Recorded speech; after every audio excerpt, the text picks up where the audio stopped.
right, so today we're talking leadership, everybody. And not just any leadership. This is the leadership that was built in the crucible, built in the fire, built under combat. And that is with our guest, Errol Doebler, today. Errol is someone that, he was a Navy SEAL, and he really took the timeline for himself and moved it up to get through a lot of things quicker to get to his SEAL training. And his talk about the SEAL team training school, BUDS, and I think like 90% of the people that he started that with didn't finish. That's how extreme it is. We're going to talk about that. We're going to talk about decisions under pressure, how you lead a group and bring them on board. And we're also going to talk about Errol's experiences being both a SEAL and also in the FBI as well. So there's a lot of incredible learning experiences here, a lot of incredible leadership with here. So I'm very, very excited to get into this interview with Errol Doebler. Hey, what is up, everybody? Jeremy here, and I got to tell you guys, I'm very excited for today's guest because we have somebody with us that is an expert on leadership, has served a number of years in the Navy SEALs, and is just an all-around cool individual. We have Errol Doebler with us today. Errol, thank you so much for hanging out with me today, man. Jeremy, it's my pleasure. Good things come to those who wait, right? Third time's a charm. We had to keep coming back and forth for various reasons. So here we are. Yeah, for the people listening to this recording, the first time I had to reschedule on Errol, and then we finally got the interview going because, it was my fault. And then his internet wasn't working.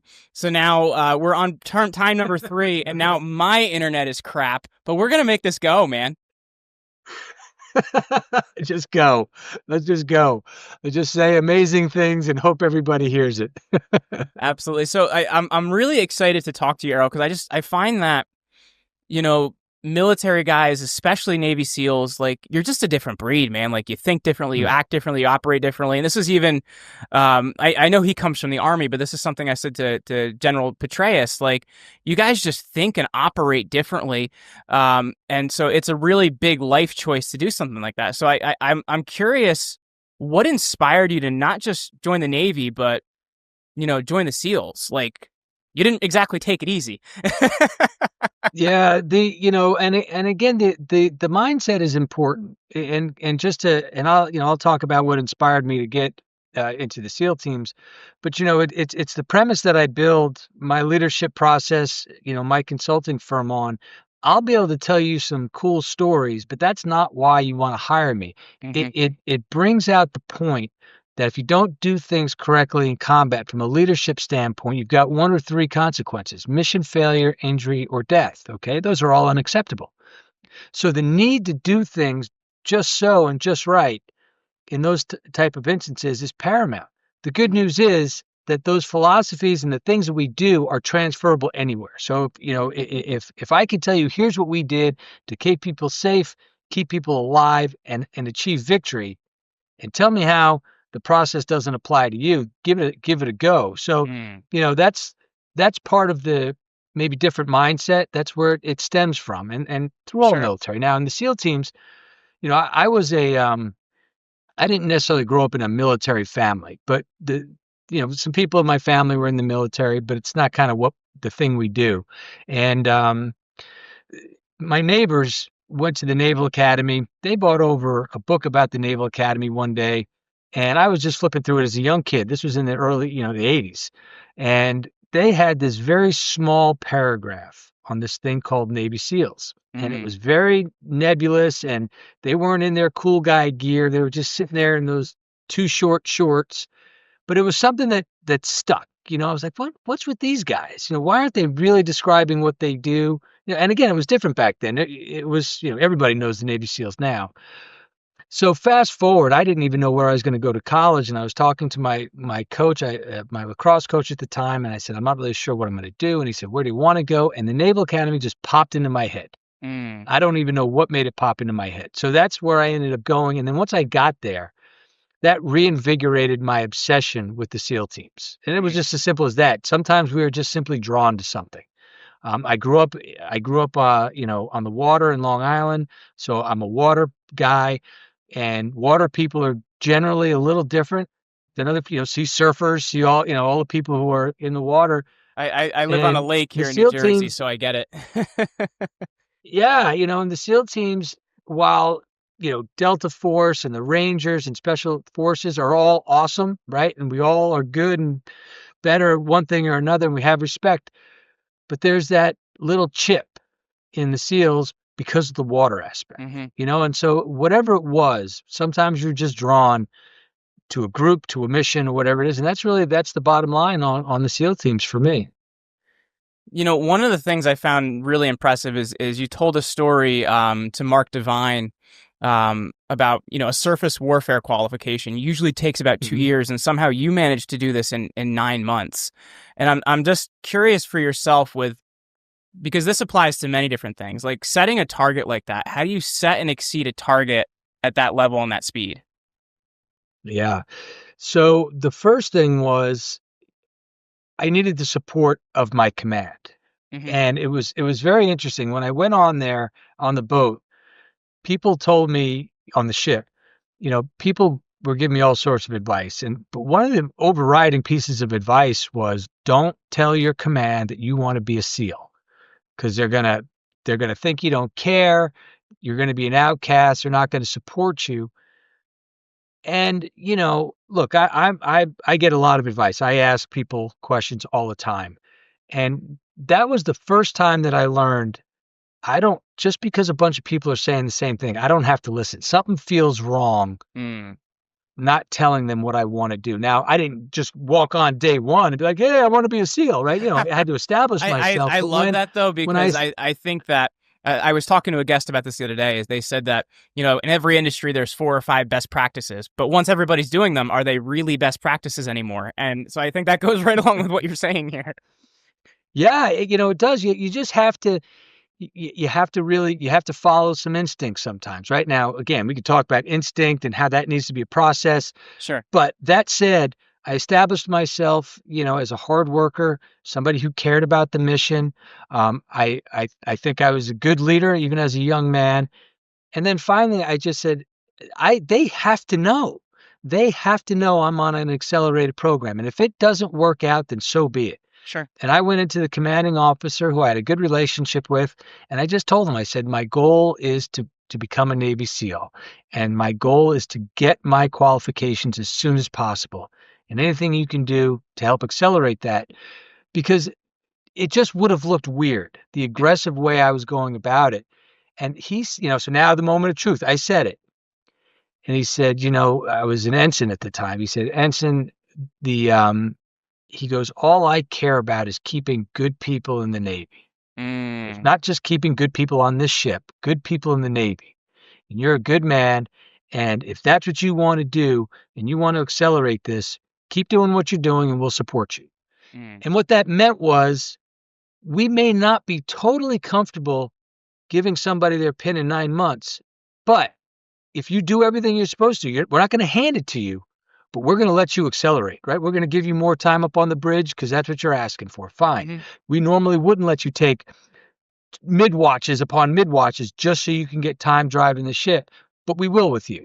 Hmm. We normally wouldn't schedule time to quiz you randomly, right, on how you're doing with the knowledge, but we will with you. So that was the thing.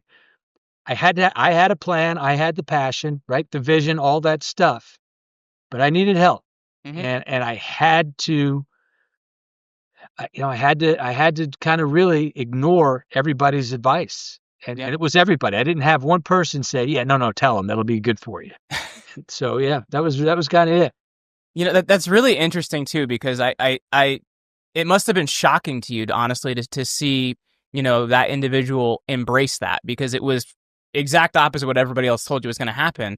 So at the same time, like, I think leaders like that are really necessary in a lot of different positions, because you can look at that with a company, right? Like, they could say, okay, we want good people to continue and advance in this company. And I think that is a lot of how you approach leadership is what keeps good people in that way. It's an environment. I talk a lot about environment. Okay, now I was lucky enough. I didn't love being a surface warfare officer. Okay, it wasn't my thing. Hmm. But I was on a great ship. I got lucky. The environment on that ship was great, right? The leadership was excellent, by and large. There's always a couple that, I can remember thinking that guy really wasn't that great. But by and large, the leadership was great. They were Hmm. professional. They were supportive. So the environment that was created by the leadership allowed me to be enthusiastic about a job that I was otherwise fairly unenthusiastic about. Hmm. Environment's everything. And then it came to pass right when I made, the moment of truth. And he bore it out. He Mm. proved it right there with his actions. It's going to hurt losing you because it hurts losing everybody. We like you, but I want what's best for you. I want what's best for the Navy. That's leadership. I mean, that if Commander Dennis was his name, um, and anytime if I could ever see him again, right, I would make sure to remind him you were a pivotal person in my life from a leadership perspective because you put the good of everything else ahead of what was good for you personally. You put the good of an individual who was entrusted in your leadership. You put the good of the Navy, the company, ahead of what was good for you personally. It's cliche, okay, but that's it. Yeah. That's But what it is, right? that's It's really hard to do. that's what real leadership looks like, right? Like when you can figure out how to make Yep. individuals bigger, than your own ego in a lot of ways. It can really accomplish a lot. Errol, I want to talk about your experience in Buds because you were class 193, and I was surprised to hear that you started with 100 people in your group and finished with just 10. I've heard many times how grueling this training is, but tell us a little bit about that and what it's like to achieve something like that in the end and be one of those 10. Yeah, it was even more than that because they had put us through there was like 200 of us when Wow. we started, and Double. there were so many of us, and don't quote me on the numbers, but it was Sure. around there. It was a big number, and there were so many of us, and we were going to be waiting so long to class up. They split us in half and did kind of a what they called the selection, right? Mm. And it was really just to weed people out. They needed less people. So I was in the half that went, and essentially it was just the first 3 weeks of buds that didn't count. And the rate people quitting, it was in December. It was in the winter, and that was the key. That's where the 70% attrition comes from. So classes like mine in the winter, but you're not going to get so much of that in the summer. Sure. But the rate at which people were quitting was dizzying. It was just every day, it was just people quitting. So then you class up. Now we're down to about 100 or so. And the same thing happened, right? And, there I was going through the same 3 weeks. And, I saw it early and I was like, this is crazy. I can't believe they made us do this. But really what happens is what I noticed in that was, and you talk about mindset and you talk about commitment and really look, sometimes it has to be something that speaks to you. Okay. It can't always be, right? The surface warfare Navy didn't speak to me. It Hmm. was a means to an end though. Sure. Every time somebody even hinted that they weren't going to make it or they were having second thoughts, whether it was a week later or an hour later or 10 minutes later, they quit 100% of the time. The second they allowed that self-doubt to penetrate their psyche, whatever it was, Mm. that they always quit. Um, I'm not saying that I didn't have times where I was like, man, I don't know how I'm going to get through this, but I'm going to, but I'm not really sure I see the path. Yes. Okay. This is a long, they help you out. They're like, look, you got to go meal to meal. You got to go event to event, which is the only thing you could count on was meal to meal. Hmm. Because I think and again, don't quote me on this, but I think you average like burning 10,000 calories a day. Wow. So they made sure that you ate. So you couldn't always count on, event to event because they just might drag it on and tell you we don't know when it's going to end. And that's another mind game. But you could always count on they're not going to make me skip lunch. If I can just make it to lunch, I should be okay, right? So again, you had to work some of that stuff out. But again, the bottom line is, I remember there was a couple of times I had shin splints so bad I thought my leg was going to break, and I remember thinking, well, I trust him to take care of me because there's no way that I'm stopping. And Hmm. that was the mindset. It rained. It was, again, everybody has their story about Sure. buds, but I will just tell you, it rained all week in a January Bud's class, and it was cold, man. It was in the 40s some nights, and that's cold. So Okay, and so let's yeah. talk about that transformation then. Like what was Errol like before that, and what was Errol like after that? Because I could imagine, like, you have to be mentally a much tougher person, and especially in the winter, to be able to do that. hmm Yeah, so it again, I still think it goes back to um, finding your desire. Hmm. I'm generally a pretty driven person, and if there's something I want, I can get pretty focused, like most successful people, right? Sure. And like most people, if there's something you want, you can get focused. That's the challenge, finding something you want. I get it, but that's a different conversation. But that said, that experience, it really showed me that, and this is what they're trying to build, that anything is possible. Hmm. There were just things that I didn't think, they were asking us to do. I was like, I don't know that this is really possible. This has got to be a joke. And lo and behold, you find a way to accomplish things. And so, what did I become more driven after Buds? No, I don't think so. Hmm. But what I realized was, don't ever see a limitation in anything, Yep. right? So when I left the FBI, a job that I liked, but I had some problems with the culture, right? With the environment. So I went out on my own and said, yeah, I think I'll just, with 3 kids, just quit my job and all the security around it and start my own company. I don't know that I normally would have done that, but I knew now, no, if that's something I think is possible in some way, shape, or form, then it's possible. And that's really what Buds. That's where I came different out of it, a better mindset, like anything's possible, and it is. You know what? I can appreciate that too, and I really can appreciate that story you just told about, when you left the FBI and started your own company. Like, the thing people don't realize, right, is before you take any action, like, thought happens first. Thought has to happen, and then we decide hmm to make it real. So I think when we realize that we're the ones that create that, that's a really big deal, man. It's just your own faith in seeing it through, and I think a lot of times people just lose faith in that idea. They do, and it's hard. And one of the things that I really stress in my leadership process begins with emotional awareness. Okay, emotional awareness and cultural awareness. And what I mean by that is your own personal culture. What are you doing? Because that makes up your culture based on how you're feeling. Okay, so fear permeates all of those big decisions. Yes. Right? Fear permeated the decision when I said I'm going to leave the FBI and go out on my own. And that's it. I don't get to go back. Okay? So I can't ignore that fear.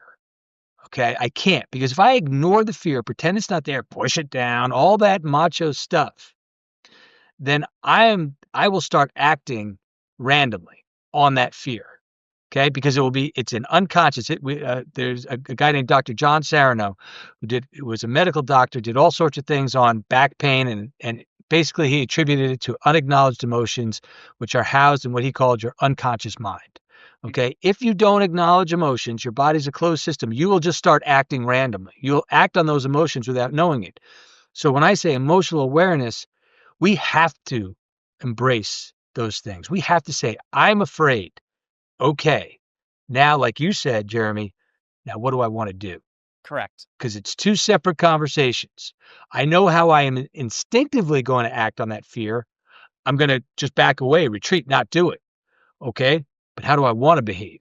I Hmm. want to behave with a modicum of courage, so on and so forth. And now that will be my focus on the behavior. The fear. So if we just start saying we're not allowed to feel these things, we're in big trouble. Hmm. We have to. But then we have to decide, do I like how I'm acting on that emotion? Okay. Or do I need to establish a new behavior to act on that emotion? And when we have hard decisions, that's got to be the process. That is the leadership process in my mind. So we've talked about different aspects of it, and you kind of just referenced it there. I'd love to hear from your perspective, Errol. Like how do we become a great leader? Like, what does great leadership look like, and how do we, Mhm.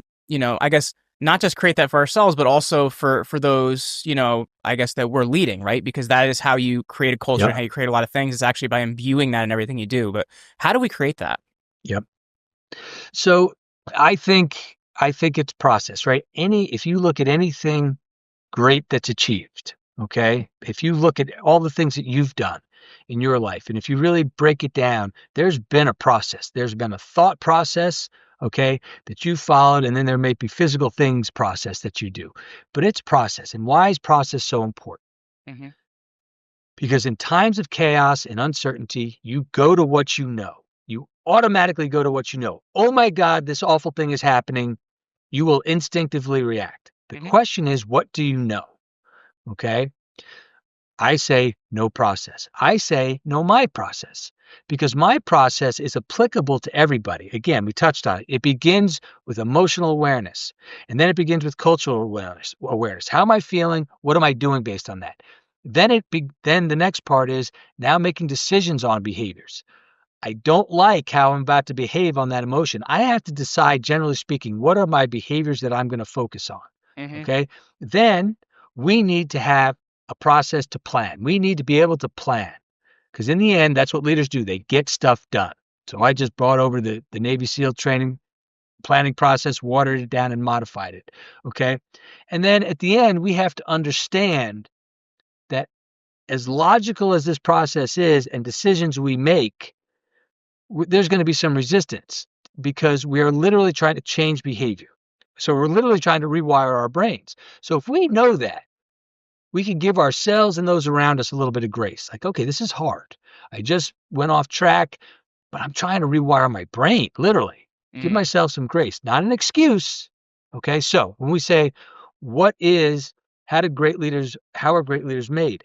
I say if you follow that process, it's all around awareness and the decisions you make will be specific to your circumstance. When you get to, here's how I feel, here's how I'm acting, based on now what I've seen, here are the specific adjustments I need to make for me. Mm-hmm. That's powerful, right? So Yes. when I work with somebody, I never say, Jeremy, here are the three things that great leaders do, right? Great leaders prioritize, great leaders delegate, and great leaders are patient.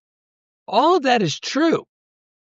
However, that may not be where you're struggling, right? You might prioritize, you might delegate, and whatever the third thing I says, but you might be a raging jerk. Okay. I can And appreciate that though too, because it's an awareness, a situational awareness that we don't always have, right? I know for myself, just this is an easy example. I'm always told that those Snickers commercials were inspired by me. I am a horrible person when it's been too long since I've eaten. So understanding that, I always take right. responsibility for that, so that in certain situations I've eaten or I'm aware that I could kind of be a jerk, so I'm kind of working around that or whatever it is. But it's a basic example, but it's how we operate in those situations, right? We don't let those things happen. Yep. And if you break down that example for you, right? So here's what you did. You were aware. If leadership is nothing at all, it's an awareness of what's happening around us, what's happening inside of us, so we can make the best decision with all of the information available. If you had to break it down into one sentence, that's got to be it. Yes. Okay. So what did you do? You at some point became aware that when you're hungry, you start acting a certain way. Now, maybe somebody brought it up to you. Maybe My you figured it friends out. It started doesn't calling me matter. Betty White, so that's kind of where it started. Right? But look, you had to listen, so good for Yeah. you. You had to take that hard stuff and say, okay, when I start feeling irritated, what do? I act like Betty White, right? Whatever it is. Okay. Now you start to say, how do I need to behave? Mm-hmm. Now you say, okay, I need to behave by getting something to eat. No, that's not what you did. Getting something to eat was the mechanism to Mm-hmm. help you out.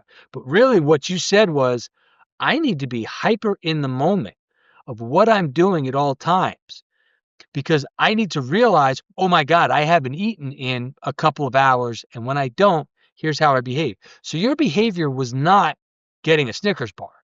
Your behavior was being more aware of your emotions Yes. and then saying, okay, when I start to feel this way, I know now based on what I've observed, it's because I'm hungry. Mm-hmm. So now I need to be aware. That's what you did. Yeah. Your behavior was, I need to be more in the moment in this. And now because you do that, you are better at everything you do. You're a better podcast host. You're a better parent. You're a better husband. You're a better business person because you're not being Betty White. Right? Well, Errol, let's talk about decision making because as a leader, the decisions we make and also their ramifications are some of the most important things to be concerned about. You've seen a pre 9/11 world with the military. You've seen a post 9/11 world, which are two very different things from an operational perspective. You've seen the FBI. You've seen, working in leadership. So I guess for you, what is the most difficult decision you've had to make, and what things do you weigh in decision making? Well, the first thing is conscious decisions. That's the key, right? That's what we've been talking about.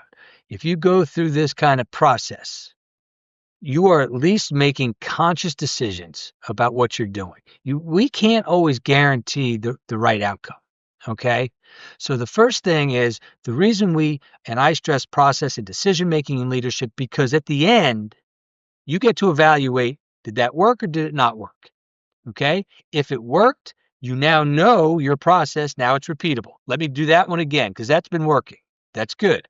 If it didn't work, you get to go back and say, where did I miss Mhm. in my process? Oh, you know what I didn't do? I didn't account for establishing a new behavior, right? Or I didn't plan properly. That's why next time I can go back. So that's the first thing around decision making. Okay. Now, what was the hardest decisions that I've had to make? Well, it was when I was in the FBI. I loved making cases. I loved it. I loved making big cases, and I liked actually going in and into danger areas and Mhm. making cases that people were afraid of, because not because they're cowards, but because people's lives would truly be at risk. And I'm cool with people being like, I'm not down for that, right? I want to keep people safe. Now, I'm not saying I want people to get hurt, but what I'm saying is I always felt like that's what we get paid for. Mhm. We get paid to go into the worst possible scenario, put our lives on the line for the greater good of the public. So I was running a case, and it was a gang case. And it was these guys were just crushing the neighborhood, right? Mm. They were, they owned it, Yeah. and they had owned it for a long time. And so, long story short, we were able to insert an undercover in there. It wasn't me. I was running the case, and he was going to be buying guns and drugs, and there were murder for hire things on the table. I mean, these were murderers. Mhm. And so to go and say, I'm willing to recommend having somebody put their life on the line like that. Okay. First of all, that's a hard decision. Now, the undercover's got to be on board, but undercovers are a different breed, right? They're always on board. You have to kind of pull them back, be like, no, you can't just go everywhere. All right. So what I did was, when I went forward with this, I knew that they would be like, no, no, he is going to get killed. Mm. So knowing that that was going to be the fear, I said, look, here's what I want generally. Okay. And here are all the bad things that can happen, right? He can get killed here, blah, blah, blah, blah, blah. Here's what we're going to do to mitigate it. Now, Mm. what's the point that I'm making is I had to make conscious decisions. I had to understand the general fear of everybody. I had to understand, how do I need to behave going in to get everybody to relax and think, let them know that I'm not just doing stuff. I understand the consequences truly. And then here's my plan laid out. Here's how we're going to mitigate everything. Okay. Those are the hardest decisions, but if you think about it again, it's all inside the process. Mhm. Understanding emotions, understanding how people will act on those emotions, deciding what the behavior I want, then making the plan. That process will bring you home every single time through Mm. conscious decision making. Okay? Will the result always work out? Not always, but nobody can guarantee the right result. Yes. Guarantee the right process. Does that make sense? No, it 100% makes sense, and I can really appreciate that story because that's some of the highest risks you can work with. And when you're looking at it that way, and you're trying to make the right conscious decisions, you're dealing with what's in front of you, not what you're thinking about, not what happened to somebody else, not what could happen. You're dealing with what's in front of you, and you're going to make the best decision that way. Honestly. Right. Right. Yeah. So that's leadership, right? Mhm. That's leadership. Though, I was talking to somebody about this just the other day, right? How does it apply everywhere? Look at COVID, right? Everybody, the whole thing, right? Here's why, and people will say, oh, how do you lead during chaos and all that stuff? And that's cool. I'm always happy to talk about it, but it's always the same answer. If you are changing things precipitously when things are good to when things get chaotic, then there's a problem because they shouldn't change. Now, Yes. right? March 14th last year, 2020, everything was cool. Then March 15th, all of a sudden, everything was upside down. What does the leader do? The leader says, okay, this is nerve-wracking. This is scary. Emotional awareness and recognition. How am I acting on that emotion? Oh my God, all of a sudden I'm running around, canceling things, calling people, moving money, whatever it is. Okay, and how are my people acting? Well, they're not acting how we said we act. Establish guidelines for behavior. If you had them remind everybody, hey, everybody, here's how we decide we act. Okay, Mm-hmm. we act calm, we act courteously, whatever those applicable behaviors are that define your culture. If you need to put one in place, put it in place. Okay? And then, all right, folks, we've got to pivot. We've got to make a new plan for our finances, for this, for that, for our widget. Planning. That's the process. What Mm-hmm. you do inside each one of those elements will be very specific to each individual or each team. Mm-hmm. But let's all agree.